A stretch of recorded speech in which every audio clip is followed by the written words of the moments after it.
Fala pessoal, eu sou Mauro, economista do Porquê. Começa agora mais um episódio do Economista em Tudo.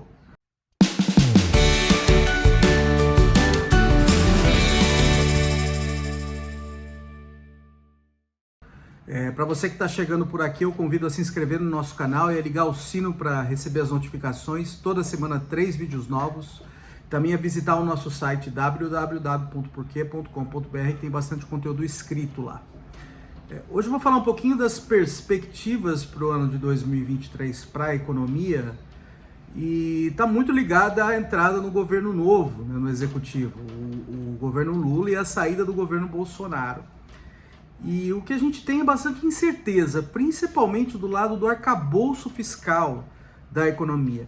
A gente tem a saída do governo Bolsonaro, em que você tinha o teto dos gastos, que amarrava a situação de longo prazo da dívida brasileira. Tá? Então dava um rumo para as contas públicas no longo prazo e garantir que o governo consiga acessar o mercado de títulos, né? Vender sua dívida para credores a um juro que não seja um absurdo. Tá? É alto no Brasil, mas não é aquele absurdo que já foi, né?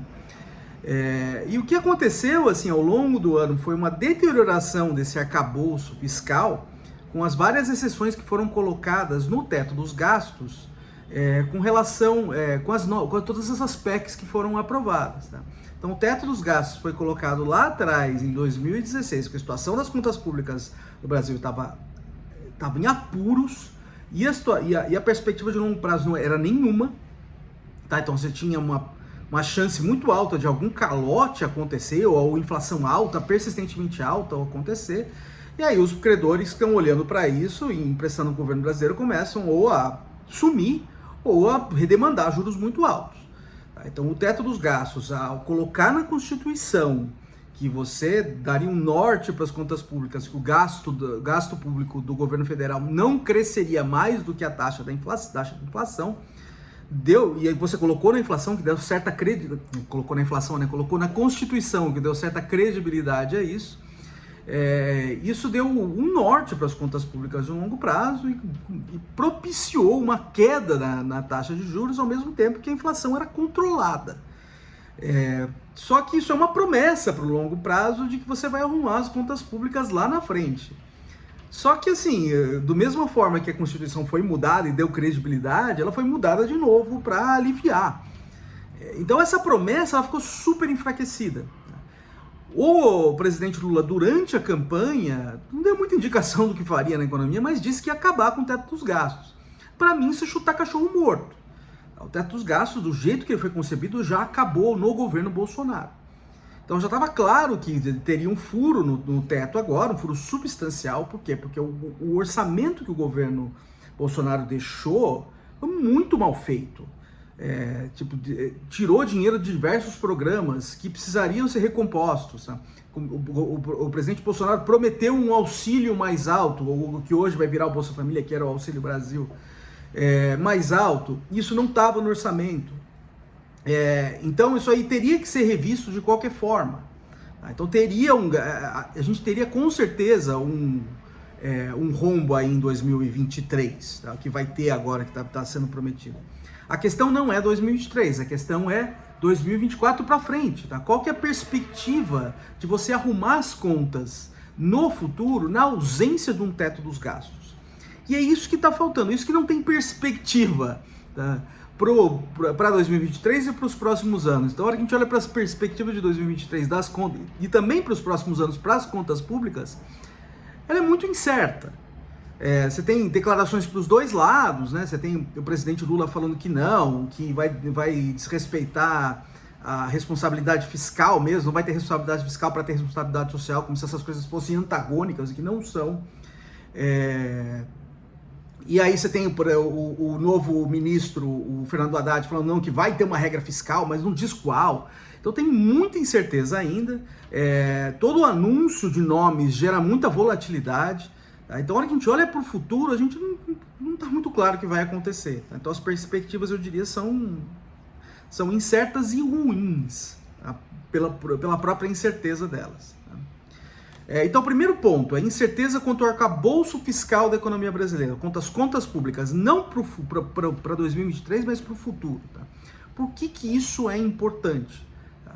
Sem uma garantia de estabilidade da dívida de longo prazo, você volta aos mesmos problemas de antes. Tá?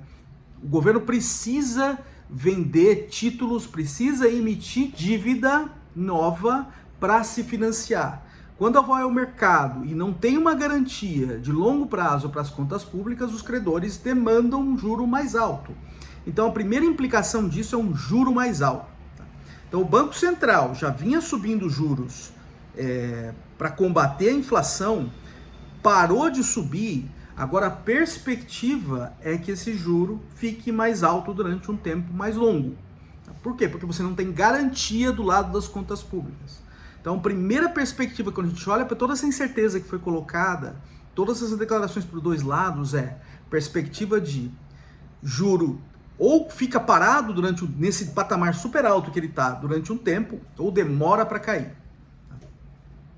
Outra coisa que isso implica incerteza na estabilidade de preços também, na capacidade do Banco Central em controlar a inflação. Então a inflação, o Banco Central vinha subindo a taxa de juros, chegou a um certo patamar que falou assim, olha, agora já subiu bastante, política monetária tem defasagens, então eu vou parar de subir, porque vai começar a fazer efeito agora na inflação, e toda a indicação que a gente já está tendo é que está fazendo efeito na inflação, tá?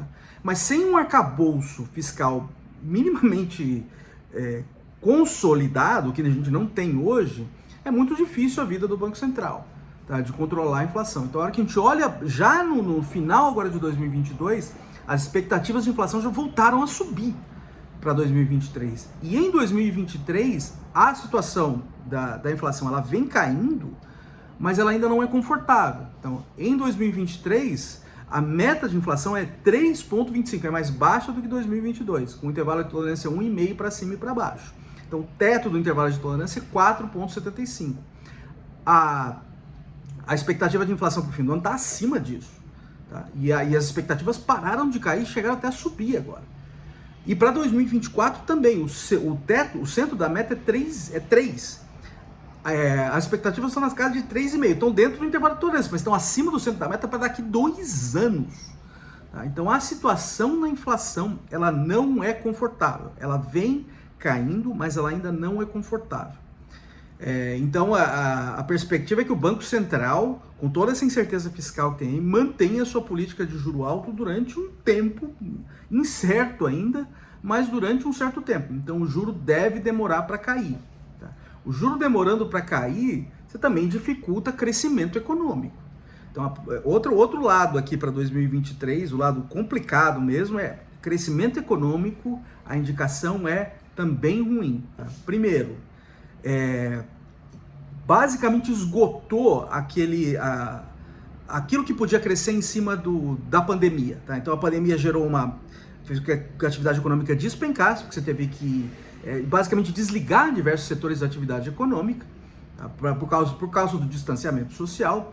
A economia vem se recuperando bem da pandemia em 2021 e 2022, mas agora parece que o negócio esgotou, então não tem muito como crescer em cima disso. Segundo ponto, lado externo da economia internacional muito desfavorável também. Você tem ainda incerteza, guerra da Ucrânia, países ricos subindo taxas de juros para combater processos de inflação lá neles. Tá? A inflação global veio alta, eles demoraram para reagir. Isso permitiu que a inflação desgarrasse. O processo do Brasil começou em 2021, eles começaram agora em 2022 subir a taxa de juros. Então é juro alto nos países desenvolvidos e a China continua capengando. Tá? China com problemas de Covid, com políticas draconianas de distanciamento social ainda, que dificulta o crescimento econômico lá, e a China é uma economia muito grande, importante parceiro comercial brasileiro, então isso deve também ser complicado para a economia brasileira do lado externo. Além disso, a China tem ainda problemas no setor imobiliário. Isso aí também deve jogar contra o crescimento da China.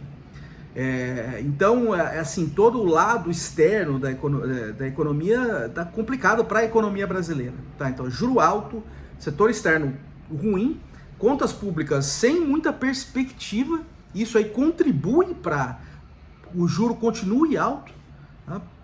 Então a perspectiva de crescimento é ruim e a gente já vê alguns dados saindo agora em 2022 já na margem desacelerando, tá? Já sinalizando para o futuro que está por vir. Tá? Então a perspectiva do lado do crescimento eu diria que não é nada boa. Tá? A inflação, como eu disse, ainda assusta. E aí tem o lado da política econômica, como eu estava dizendo aqui, que ainda está incerto. Você tem o lado ruim, essa falta de compromisso com as contas públicas no longo prazo. Isso ainda é complicado, então a gente espera ter mais definições agora, até agora não saiu nada. Tá? Algumas coisas, algumas definições que parecem que estão vindo por aí. Tá? Primeiro ponto, que eu acho que já são sinais melhores, tá? Primeiro ponto, reforma tributária. Então, o governo que está entrando está dando muita ênfase à reforma tributária. E aí já tem um sinal de um tipo de reforma tributária. Por quê? Porque tá na equipe do Fernando Haddad, o Bernardo Api, que tem uma proposta de reforma tributária que foi encampada por membros do Congresso já tem essa proposta, já passou por comissão no Congresso, já tem discussão. Essa proposta é uma proposta boa, tá? Que unifica impostos, simplifica o sistema de impostos no Brasil e também faz com que os impostos fiquem assim, parecidos para diversos produtos, o que contribui para a simplificação e para o aumento da eficiência da economia brasileira. Tá? Então acho que essa é uma perspectiva boa. Tá? Vai dar certo? Assim, ainda incerto, porque é um assunto bastante complicado. O Brasil está 2 décadas tentando fazer uma reforma tributária nesse sentido, então eu diria que eu diria que isso deve demorar um pouco. Tá? Quando essa proposta começou a rolar no Congresso, a gente já viu bastante resistência. Você deve ter resistência de alguns setores que devem ter aumento de imposto. Quando você vai unificar imposto, alguns setores vão ter aumento de imposto, principalmente o setor de serviços, então eles devem resistir bastante, é um setor que gera bastante emprego, e isso é uma coisa que convence bastante os nossos congressistas. Então deve ter bastante resistência, e deve ter resistência também porque você vai ter alguns estados e municípios que devem perder arrecadação com isso. Tá? Como tem efeitos setoriais, você deve ter efeitos também em determinados estados e municípios. Então isso deve ter resistência também. Então não é uma coisa que vai sair da noite para o dia, vai ter bastante discussão ainda, vai ter bastante mudança. Tá? Então eu não espero uma coisa que vá acontecer agora em 2023. Tá? Mas é uma indicação boa, uma indicação que está indo no sentido correto, no sentido bom. Tá? Outra indicação boa é o seguinte, é uma indicação de mais acordos comerciais. Tá? Então o governo Bolsonaro ele foi muito ruim nesse lado, principalmente porque a diplomacia não funcionou. Não só a diplomacia não funcionou, tinha o lado do meio ambiente também, bastante hostil do modelo do governo Bolsonaro, e isso aí também dificultou contatos comerciais de outros lados. Então agora tem uma predisposição maior do governo Lula a se engajar na economia internacional, a fazer mais acordos. Isso é uma coisa boa. Já tem o acordo com a União Europeia, que já está engatilhado, então isso deve ser retomado. Então isso é uma coisa legal, acho que é uma perspectiva boa para o próximo ano. Não sei se no próximo ano vai sair, mas vamos observar, tá? Deve ter resistência dentro do partido, porque o partido é historicamente protecionista. Tá? Mas vamos ver como é que o negócio desenrola. Pelo menos a perspectiva é positiva, é melhor do que já é. Tá? Eu acho que um lado negativo é o lado do BNDES, tá? O lado do BNDES, principalmente com a indicação do Aloysio Mercadante, a gente vai ter que esperar ainda ver com o Mercadante, as políticas do Mercadante, tá? O que vai dizer e tal, mas assim, olhando para o passado, e principalmente do alinhamento do Aloysio Mercadante com as políticas do segundo governo Lula e principalmente no governo Dilma, foi quando o BNDES aumentou muito de tamanho, tá? Não só com base no que o BNDES tem de funding próprio, né, que vem de dinheiro de imposto, na verdade, né, mas o próprio Tesouro botando dinheiro lá, isso é um sinal de comprometimento de contas públicas, tá? Lógico, tem que esperar ainda, né, um BNDES grandão também tem um potencial de aumentar a ineficiência da economia brasileira, diminuir a potência da política monetária e a capacidade do Banco Central de controlar a inflação, tá? É alguma coisa que a gente tem que esperar ainda, ver o que ele vai fazer de fato e quais são as políticas, mas a perspectiva olhando para o passado, a gente fala de BNDES, é ruim, tá?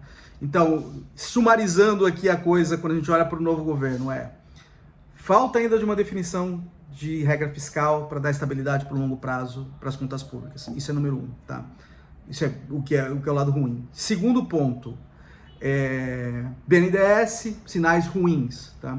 Sinais bons na reforma tributária e em acordos comerciais, mas ainda há muita incerteza de como você consegue empurrar isso, tanto por resistências setoriais e de partes do governo que podem, de governos, principalmente estados e municípios, que podem perder a arrecadação, e também dentro do partido mesmo, como que vai ser trabalhada essa questão de acordos comerciais, tá? Mas a gente à medida que vai aparecendo mais coisa concreta, a gente vai discutindo por aqui. E a gente espera falar sobre isso bastante durante o ano.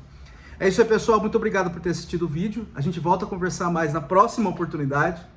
Dá uma olhada no nosso canal, tem bastante conteúdo lá. O endereço é www.porquê.com.br. A gente também traz redes sociais aqui no YouTube, no Facebook, no Instagram e no Twitter. E é isso aí, um abraço!